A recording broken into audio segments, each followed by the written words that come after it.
Aujourd'hui, on va s'attaquer à ce qui est, pour moi, l'un des premiers vrais super-pouvoirs quand on programme, la capacité de faire en sorte qu'un programme attende et qu'il répète des actions. C'est le secret qui se cache derrière énormément d'applications interactives. Et ouais, c'est la grande question. Comment on dit à une machine qui carbure à des millions d'opérations par seconde de juste se calmer et d'attendre? Comment on lui fait répéter une action encore et encore jusqu'au moment parfait? Prenons un exemple que tout le monde connaît, la validation d'un mot de passe. Le programme doit continuer de demander le mot de passe tant que le bon n'a pas été entré. Comme on le voit dans le code à l'écran, essayer de gérer ça avec une boucle for classique, eh bien c'est impossible. Franchement, combien d'essais il va falloir? 1? 10? Peut-être 1000?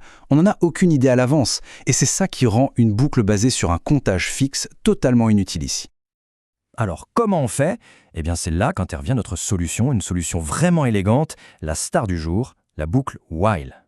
Pour faire simple, une boucle while dit à un ordinateur d'exécuter un bloc de code tant que, c'est la traduction littérale de while, tant qu'une certaine condition reste vraie. C'est une super analogie ça. Le videur y vérifie sans arrêt la condition « est-ce que le club est plein ?» Si la réponse est non, alors il exécute l'action « laisser entrer quelqu'un » et hop, il recommence sa vérification. C'est l'exemple parfait d'une boucle while dans la vie de tous les jours.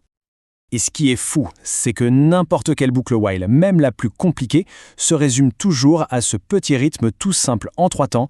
On vérifie, on agit et on recommence. Et ce diagramme, il illustre parfaitement. On voit bien le cycle. La boucle while agit comme un gardien, un gatekeeper. Elle vérifie la condition.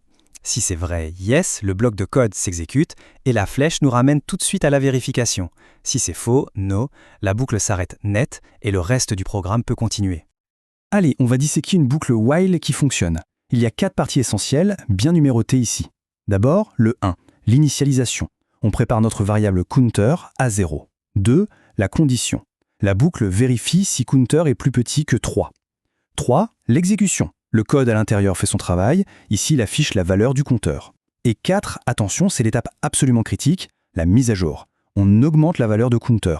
Sans cette étape, la condition counter meilleur que 3 resterait vraie pour toujours et la boucle tournerait à l'infini. Bon, ok, ça c'est le fonctionnement normal. Mais la vie, ce n'est pas toujours un long fleuve tranquille, hein. Parfois, il faut pouvoir reprendre les commandes de la boucle et changer son comportement. Imaginez, la boucle est lancée et là, paf, un truc inattendu se produit. L'utilisateur qui appuie sur la touche échappe, par exemple.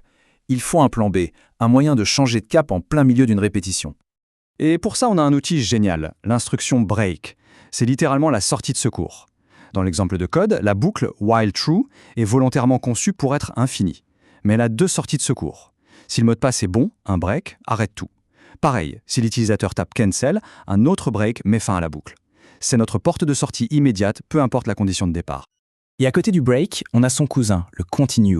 Lui, ce n'est pas la sortie de secours, c'est plutôt le bouton pour passer son tour. Un peu comme sauter une chanson sans arrêter la playlist. Dans cet exemple, le code passe sur une liste de nombres. Si un nombre est négatif, l'instruction continue s'active. Ça a pour effet de sauter tout le reste du code pour cette itération-là, donc le console.log, et on passe directement au nombre suivant. C'est juste parfait pour ignorer certaines valeurs sans pour autant stopper tout le processus. Maintenant, attention, avoir ce pouvoir de créer des boucles qui attendent, ça vient avec une grosse responsabilité. Et ça nous amène à un piège classique dans lequel tout le monde, je dis bien tout le monde, tombe au moins une fois. Ah, la fameuse boucle infinie, c'est le cauchemar du développeur. Le moment où le gardien oublie de dire stop. C'est un bout de code qui se retrouve coincé, à se répéter à l'infini jusqu'à faire planter le programme. Et la cause, c'est toujours une erreur de logique. Regardez le code surligné en rouge. La variable i n'est jamais modifiée à l'intérieur de la boucle. Du coup, la condition i inférieure à 5 sera toujours vraie. L'image est parfaite, n'est-ce pas? Une roue de hamster numérique, impossible d'en sortir. Et la raison est toute simple. La condition qui est vérifiée par la boucle ne devient jamais, mais alors jamais, fausse. Alors, comment on fait pour éviter ça? En fait, c'est comme une checklist avant de décoller. On se pose 3 questions simples.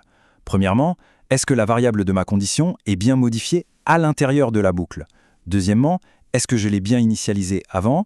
Et enfin, troisièmement, est-ce qu'il est logiquement possible que ma condition devienne fausse un jour? Bon, récapitulons. On sait ce qu'est une boucle, while, on sait comment la contrôler, et on sait quel est le principal danger à éviter. La dernière pièce du puzzle maintenant, c'est de devenir un vrai stratège, savoir exactement quand l'utiliser. Et là, on arrive à la question que tout le monde se pose, parce qu'il y a un autre outil très connu pour faire des répétitions, la boucle for. Alors, for ou while? Face à un problème, comment on choisit le bon outil?